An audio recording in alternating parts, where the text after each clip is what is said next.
Welcome to online study. आज के online study में हम आईईसी का जो टॉपिक पढ़ने वाले हैं उसका नाम है कैरेक्टरिस्टिक ऑफ यूजिटी। बच्चों, इसके प्रीवियस लेक्चर में आप देखिएगा मैंने यूजिटी के बारे में पढ़ाया था, उसकी वर्किंग बताई थी, ठीक है, और प्रॉपर्टी बताया था, बट कैरेक्टरिस्टिक मैंने नहीं बताया था। तो आज मैं कैरेक्टरिस्टिक समझाने जा रही हूँ। तो देखिए, मैंने जो करंट और वोल्टेज के बीच में कैरेक्टरिस्टिक ड्रॉ किया है, हॉरिजॉन्टल एक्सिस पे आईई करंट है, वर्टिकल एक्सिस पे एमीटर वोल्टेज है। अब सबसे पहले इस कैरेक्टरिस्टिक को समझने के लिए हमें पूरी जो केसेस मैंने लिया था यूजिटी जब मैं बताई थी तो उसको लूँगी। आप इसके लिए नॉर्मल आप चले आइए सर्किट पर। यहाँ देखिए सर्किट मैंने बताया था, ये देखिए। फर्स्ट केस में मैंने आप लोगों को बताया होगा कि एमीटर वोल्टेज जो था 0 वोल्ट पे है ना। एमीटर वोल्टेज अभी हमने इस पर कोई वोल्टेज अप्लाई नहीं किया है। और बाकी जो RB1 के क्रॉस वोल्टेज है उसको ईटा VB भी लिखा हुआ है, where eta is equals to stand off ratio, यहाँ पे जो ड्रॉप हो रही है। और डायोड के अक्रॉस जो वोल्टेज है वो VD है। तो आपको पता है कि एमीटर से बेस के बीच में जो वोल्टेज यानी कि ये एमीटर और इस बेस के बीच में जो वोल्टेज है ईटा VB भी प्लस VD, ठीक है। तो पहली कंडीशन में मैंने बताया कि VE क्या होगी, 0 वोल्ट मैंने कर दिया। जब मैंने VE 0 वोल्ट किया था, अभी इस पर कोई वोल्टेज अप्लाई नहीं कर रहे थे, तो टोटली कहने का मतलब कि ये जो डायोड का P साइड है वो क्या है, लो पोटेंशियल पे है, लेकिन N टाइप है वो आपका हाई पोटेंशियल पे है, क्योंकि इस पर कुछ ना कुछ वोल्टेज तो होगी ही। और वो वोल्टेज कैसे आता है, जब हम वोल्टेज डिवीज़न का रूल अप्लाई करते हैं तो वहाँ से। तो मान लीजिए कि स्टार्टिंग में इसकी जो वोल्टेज 10 वोल्ट है, तो यहाँ आपको साफ साफ दिख रहा है कि N साइड है, दिस इज़ N टाइप होता है ना। ये जो N साइड है वो हाई पोटेंशियल पे है, और मतलब P साइड के कंपैरिजन में, but P side low potential पर है, जिसके कारण आपका डायोड रिवर्स बायस में होगा। रिवर्स बायस में होने के कारण आपको पता है कि इसमें लीकेज करंट फ्लो होती है, यानी कि रिवर्स सैचुरेशन करंट फ्लो होती है। रिवर्स सैचुरेशन करंट क्या हो जाएगी, IE0 होगी, ठीक है। रिवर्स सैचुरेशन करंट IE0 होगी किस डायरेक्शन में, रिवर्स डायरेक्शन में, U डायरेक्शन में। तो अब इसी चीज़ को मुझे कैरेक्टरिस्टिक में देखना है। देखिए यहाँ पे कैरेक्टरिस्टिक, ये देखिए यहाँ से, तो इसके बाद का जो एक्सिस है यहाँ पे पॉजिटिव IE करंट फ्लो हो रही है, लेकिन इसके अगर हम इधर लेफ़्ट साइड में देखें तो लेफ़्ट साइड में आपकी जो करंट फ्लो की वो लीकेज करंट, क्योंकि रिवर्स डायरेक्शन हो गया ना। तो रिवर्स डायरेक्शन में लीकेज करंट फ्लो मतलब कि आपकी फ्लो होगी, यहाँ पे 0.0 है, फिर धीरे धीरे लीकेज करंट इस तरीके से फ्लो होना शुरू होगी। धीरे स्टार्टिंग में कम रहेगा, स्टार्टिंग में बस इतना ही रहेगा लीकेज करंट। लेकिन अब देखिए क्या होता है, सेकंड केस में क्या करूँगी, यहाँ पे वोल्टेज यानी जो एमीटर का वोल्टेज है अब मैं इंक्रीज़ करना शुरू करूँगी। मान लीजिए पहले 0 वोल्ट था, लेकिन अब क्या करेंगे, 1 वोल्ट करेंगे, फिर उसके बाद धीरे धीरे 2 वोल्ट करेंगे, 3 वोल्ट करेंगे, ठीक है। मतलब टोटली कहने का मतलब कि इतना इंक्रीज़ कर देंगे कि अभी भी एमीटर का वोल्टेज डायोड और इस रेजिस्टेंस के अक्रॉस जो वोल्टेज है यानी कि ईटा VB भी प्लस VT के कंपैरिजन कम है। इंक्रीज़ तो मैंने कर दिया, लेकिन अभी भी इन दोनों एडिशन के रिस्पेक्ट में कम है। टोटली मिला के अगर इसका 10 वोल्ट है, इसका 0.7 वोल्ट है, तो 10.7 हुआ नॉर्मली। लेकिन हमने बढ़ाते बढ़ाते कितना इसको कर दिया, सपोज करिए मैंने 9 वोल्ट कर दिया, ठीक है, तो वो तो कम हुआ ना। लेकिन जब इस पे वोल्टेज इंक्रीज़ करते चले जा रहे हैं, तो मैं यहाँ पे कैरेक्टरिस्टिक में दिखाऊंगी कि जो रिवर्स करंट है ना, जो रिवर्स करंट यहाँ पे वो धीरे धीरे अब रिवर्स बायस में डिक्रीज़ करना शुरू करेगा, है ना। डिक्रीज़ करने का मतलब कि अब वो जो रिवर्स करंट है अब धीरे धीरे फॉरवर्ड की ओर जाने की कोशिश करेगा, है ना।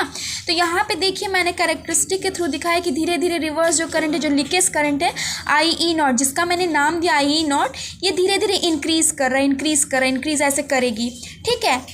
अब उसके बाद देखिए इंक्रीज़ करते करते मैंने मान लीजिए कि एमीटर वोल्टेज को कहाँ तक मैंने कर दिया, जब अब अगर मान लीजिए मैंने एमीटर वोल्टेज को ईटा VB के बराबर कर दिया, यानी 10 वोल्ट के बराबर कर दिया, ठीक है। और इसकी तो कुछ अपनी वोल्टेज है ही, 10 वोल्ट के बराबर कर दिया। बढ़ाते बढ़ाते हमने क्या कर दिया, 10 वोल्ट कर दिया, ठीक है। तो उस केस में ये जो डायोड होगा ना तो फॉरवर्ड बायस में रहेगा और ना ही रिवर्स बायस में होगा। उस कंडीशन में डायोड ना ही फॉरवर्ड बायस में रहेगा ना ही रिवर्स बायस में, क्योंकि मैंने इसकी वोल्टेज को इसके बराबर कर दिया इंक्रीज करते करते, ठीक है। तब देखिए तब आपका होता क्या है इस कैरेक्टरिस्टिक के थ्रू, देखिए कि यहाँ पे आई ई नॉट करंट अब जीरो हो जाएगी। जब ये ना ही रिवर्स बायस है ना ही फॉरवर्ड बायस है, तो आई ई नॉट यानी लीकेज करंट क्या हो जाएगी, ज़ीरो हो जाएगी। तो ये जो पॉइंट यहाँ पे दिख रहा है कि इंक्रीज़ करते करते जो लीकेज करंट है वो क्या हो गई, जीरो हो गई। इस पॉइंट पे देखिए, इस पॉइंट पे जीरो हो गई। ये जो पॉइंट मैं दिखा रही हूँ यहाँ पे आपकी ज़ीरो हो गई, ठीक है। तो इतनी चीज़ें समझ में आ गई, यानी कि लीकेज करंट का एरिया कहाँ से कहाँ तक है, यहाँ से यहाँ तक।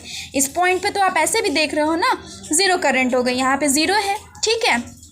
अब देखिए मैं क्या करती हूँ, अब फिर से मैं क्या करूँगी, केस अप्लाई करूँगी कि वीई को मैंने और बढ़ा दिया। मान लीजिए वीई को मैंने कितने के बराबर बढ़ा दिया, डायोड वोल्टेज पहले तो 10 वोल्ट बढ़ा दिया था ना सेकंड केस में, अब 10 वोल्ट के बाद मैंने थोड़ा सा और भी एमीटर वोल्टेज को बढ़ा दिया। मतलब कि जो डायोड का वोल्टेज है, नी वोल्टेज जो खुद का होता है, जिसे हम 0.7 से दिखाते थे सिलिकॉन के केस में, तो वो भी मैंने सपोज करिए इंक्रीज़ कर दिया, ठीक है। उस केस में देखिए क्या होता है, 0.7 बढ़ा दी, यानी कि टोटली मिला के पहले से 10 वोल्ट मैंने इंक्रीज़ किया था, अब मैंने कितना बढ़ा दिया, इस डायोड के बराबर वोल्टेज यानी 0.7 बढ़ा दिया। तो उस केस में देखिए क्या होता है कि करंट आपका कहाँ बढ़ने लगा, धीरे धीरे फॉरवर्ड डायरेक्शन में। इस तरीके से करंट क्या हो रही है, इंक्रीज़ कर रही है। और देखिए क्या होगा, और इस पॉइंट पे, ये जो पॉइंट है आपका, इस पॉइंट पे करंट आपकी पीक करंट कहलाई है ना, इस पॉइंट पे आपकी करंट पीक करंट कहलाई। और ये जो पॉइंट है, इस पॉइंट को हम लोग कौन सा वोल्टेज कहते हैं, वीपी वोल्टेज यानी कि पीक वोल्टेज कहते हैं। टोटली मिला करके आपको यहाँ से एक और कंक्लूजन निकलता है कि अगर हमें पीक वोल्टेज तक पहुँचना है तो मुझे इसकी वोल्टेज को इसके और इसके बराबर रखना पड़ेगा, यानी कि this voltage plus this voltage हो जाएगा जब ये वोल्टेज, तब ये जो कैरेक्टरिस्टिक है यानी कि जो करंट है वो आपकी जो फ्लो होगी वो पीक करंट फ्लो होगी, और उस समय जो पॉइंट होगा वोल्टेज होगा वो पीक वोल्टेज होगा। और एक चीज़ मैं आपको ये दिखाना चाहूँगी, इस पॉइंट से इस पॉइंट के बीच में आप देखो वीडी है, मतलब टोटली मिला करके जो मैंने एमीटर में वोल्टेज बढ़ाया था तो वीडी इसलिए डायोड की वोल्टेज इंक्रीज़ की थी ना, तभी तो ये पीक वोल्टेज तक पहुँचा। तो यहाँ से यहाँ तक के बीच की जो वोल्टेज मैंने इंक्रीज़ करी थी वो वीडी है, 0.7 सिलिकॉन के लिए मान लीजिए। अब इसके बाद देखिए होता क्या है, फिर उसके बाद कंडीशन ऐसी आती है कि मैं एमीटर वोल्टेज को और बढ़ाने लगी हूँ, मतलब इतना बढ़ा दिया कि this voltage plus this voltage यानी कि ईटा वीबीबी प्लस वीडी से ज़्यादा हो जाए। यहाँ पे कंडीशंस होंगी कि एमीटर वोल्टेज को बढ़ाते बढ़ाते ईटा वीबीबी प्लस वीडी से ज़्यादा बढ़ा दिया, तो उस केस में होगा क्या कि जो पी टाइप था यहाँ पे, ये आपका जो पी टाइप है ना, यहाँ से जो चार्ज करिए होल्स मतलब इंजेक्ट करना शुरू करेंगे और यहाँ पे RB1 की ओर इंजेक्ट करना शुरू करेंगे। तो इसके कारण जो यहाँ की रेजिस्टेंस RB1 वो डिक्रीज़ करना शुरू कर देगी। अब जब ये डिक्रीज़ करेगी तो इसके अक्रॉस जो वोल्टेज है V1 वो भी आपका क्या करेगा, डिक्रीज़ करना शुरू कर देगा। टोटली मिला के कहने का मतलब कि इसके अक्रॉस जो वोल्टेज ड्रॉप है वो भी कम होगा, और चार्ज करिए चूँकि ज़्यादा इंजेक्ट हो रही तो करंट आपकी ज़्यादा फ्लो होगी। इसको देखिए मैंने यहाँ से दिखाया है, ठीक है।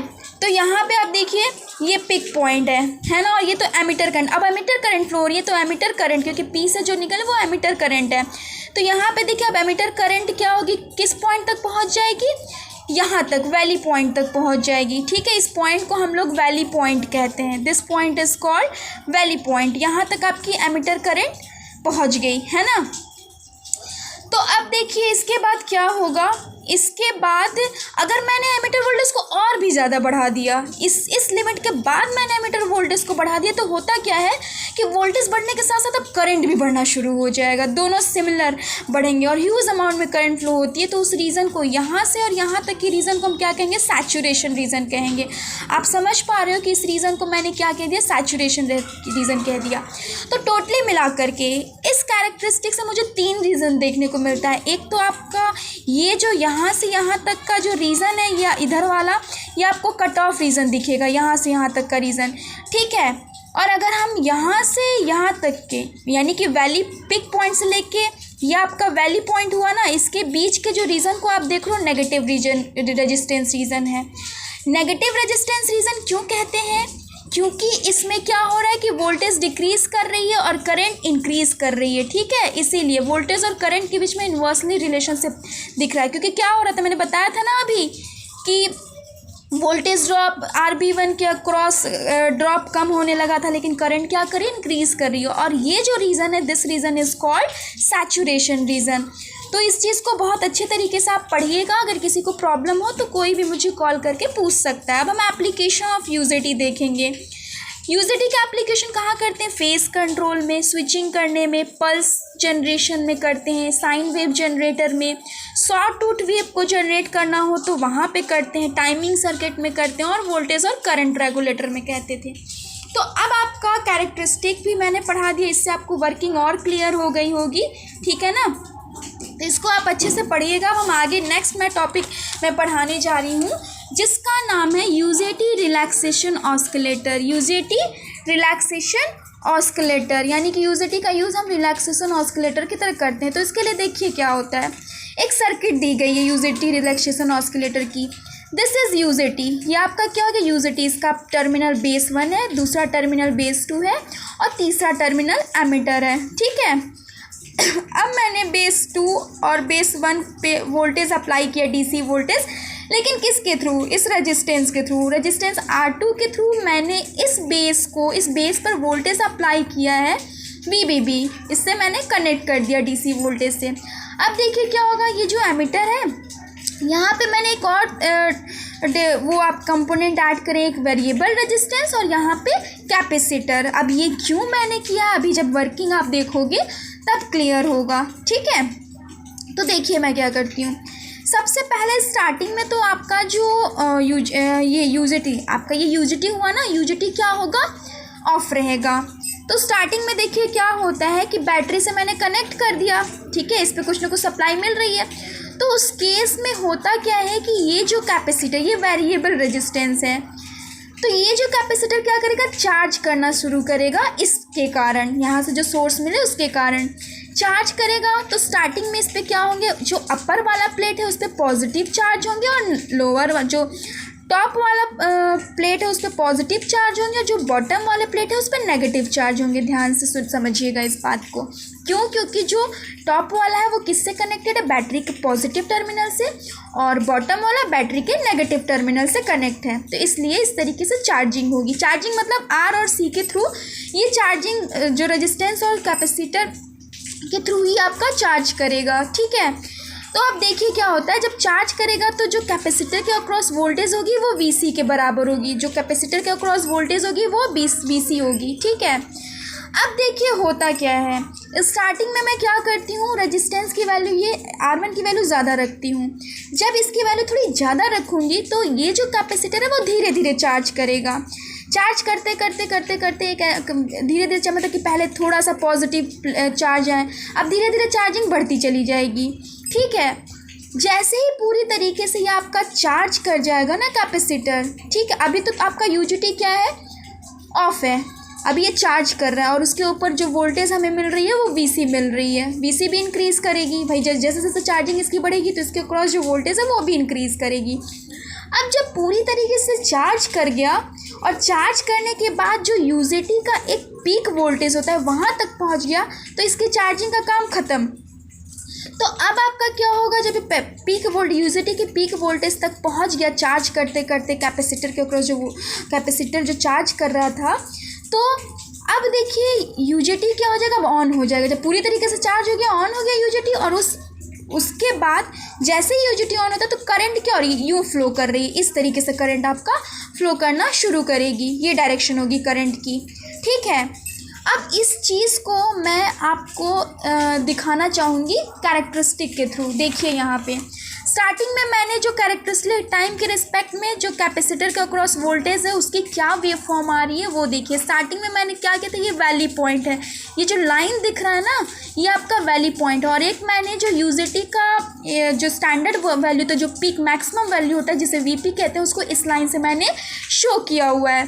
तो आप स्टार्टिंग में देखो कि जब कैपेसिटर चार्ज कर रहा है तो धीरे धीरे चार्जिंग हो रही है, चार्ज कर रहा है तो वोल्टेज इसके क्रॉस इंक्रीज कर रही है ना, यानी कि VC क्या करिए, इंक्रीज करिए। इंक्रीज करते करते करते करते क्या हो जाता है, एक जो यूजेटी का पीक मतलब कि जो पीक वोल्टेज होता है, मैक्सिमम वोल्टेज, वहाँ तक इसने चार्ज किया।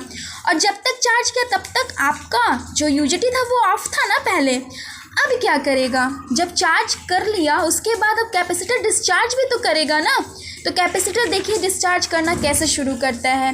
कैपेसिटर डिस्चार्ज करने का मतलब कि अब इस पर नेगेटिव वो कह लीजिए चार्ज आना, अपर प्लेट पे यानी कि टॉप प्लेट पे नेगेटिव चार्ज होंगे और इस पर जो बॉटम प्लेट है उस पर पॉजिटिव चार्ज आना शुरू हो जाएगा, क्योंकि अब डिस्चार्ज कर रहा है। ठीक है, डिस्चार्ज करने लगा, तो जैसे जैसे डिस्चार्ज करने लगा ये, और डिस्चार्जिंग टाइम एक चीज़ में, ये डिस्चार्ज करने लगा तो इसी को कैरेक्टरिस्टिक के थ्रू देखिए यहाँ पे कैपेसिटर क्या कर रहा है, डिस्चार्ज कर रहा है। डिस्चार्ज करेगा तो इसके अक्रॉस जो वोल्टेज है कैपेसिटर के अक्रॉस वो भी तो डिक्रीज़ करेगी ना डिक्रीज़। तो आप देखिए यहाँ पे लिखा हुआ है कि वोल्टेज क्या कर रही है, वो डिक्रीज़ करना शुरू हो गई। ठीक है, और मैं एक चीज़ और बताना चाहूँगी कि जब कैपेसिटर डिस्चार्ज होता है तो इसमें जो टाइमिंग लगती है वो बहुत कम लगती है। चार्जिंग के समय तो टाइमिंग ज़्यादा लगती है, लेकिन डिस्चार्जिंग के टाइम जो टाइमिंग इसकी लग रही है, डिस्चार्जिंग टाइमिंग वो ज़्यादा होती है। अब इसके पीछे का रीज़न सुनिए। जब मैंने R1 को क्या किया था, पहले ज़्यादा रखा था तो इसके कारण जो कैपेसिटर है वो धीरे धीरे चार्ज कर रहा था। ठीक है, लेकिन जब पूरी तरीके से चार्ज हो जाता है तो जो यूजेटी आपका क्या हो गया, ऑन हो गया, और करंट क्या होती है, फ्लो करने लगती है।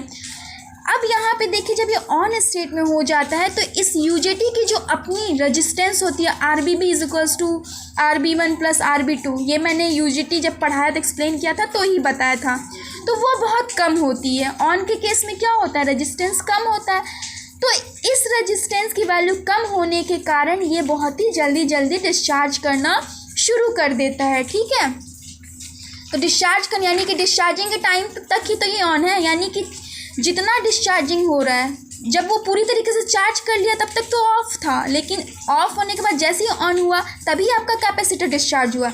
यानी कि जब कैपेसिटर डिस्चार्ज हो रहा है तब आपका यूजेटी क्या है, ऑन है। ठीक है, यूजेटी क्या है, टर्न ऑन है। इस बात को ध्यान से समझिएगा कि जब ये चार्ज कर रहा था, जब तक पीक वोल्टेज तक नहीं पहुंचा तब तक आपका यूजेटी ऑफ था, लेकिन जैसे ही ये पूरी तरीके से चार्ज हो गया, इसमें चार्जिंग करंट फ्लो हो गई, तो अब उसके बाद यूजेटी आपका ऑन हो गया। और ऑन कब से कब तक रहेगा, जब आपका कैपेसिटर डिस्चार्ज करता है, पूरी तरीके से डिस्चार्ज ना हो जाए। तो आप कह सकते हो कि डिस्चार्जिंग टाइम में आपका जो यूजेटी है वो टर्न ऑन है, जिसको मैंने यहाँ से कैरेक्टरिस्टिक के थ्रू दिखाया कि किस तरीके से कैपेसिटर डिस्चार्ज कर रहा है। और यहाँ कैपेसिटर डिस्चार्ज करने का मतलब कि आपका यूजेटी क्या है, वो ऑन स्टेट में है। इस चीज़ को आप लिख लीजिए। और यहाँ पे जब कैपेसिटर चार्ज कर रहा था तो यूजेटी क्या था, वो ऑफ स्टेट में था। तो यहाँ पे डिस्चार्ज करते करते कैपेसिटर कहाँ तक पहुँचाया, वैली पॉइंट पे पहुँचाया, मतलब एक लोवेस्ट वोल्टेज होता है वहाँ तक पहुँचाया। फिर से वही प्रोसेस होगी, फिर से कैपेसिटर आपका चार्ज करेगा, फिर से आपका डिस्चार्ज करेगा। तो यहाँ बच्चों एक चीज़ देखो कि ये जो आपको वेवफॉर्म मिल रहा है वो सॉटूथ वेव का मिल रहा है, जो कि ऑस्किलेटर सर्किट से प्राप्त होता है, जो कि ये ऑस्किलेशन, ये जो सॉटूथ वोल्टेज है मतलब ये ऑस्किलेटर में प्राप्त होता है। ठीक है, ये इसलिए इसको हम क्या कहते हैं, UJT relaxation oscillator. Relaxation oscillator मतलब कि चार्ज कर रहा है, फिर डिस्चार्ज कर रहा है, फिर चार्ज कर रहा है, फिर इस तरीके का जब वेव फॉर्म प्राप्त हो तो वो क्या कहलाएगा, रिलैक्सेशन ऑस्किलेटर हो गया। यूजेटी किसकी तरह बिहेव करने लगा, रिलैक्सेशन ऑस्किलेटर की तरह। Thank you.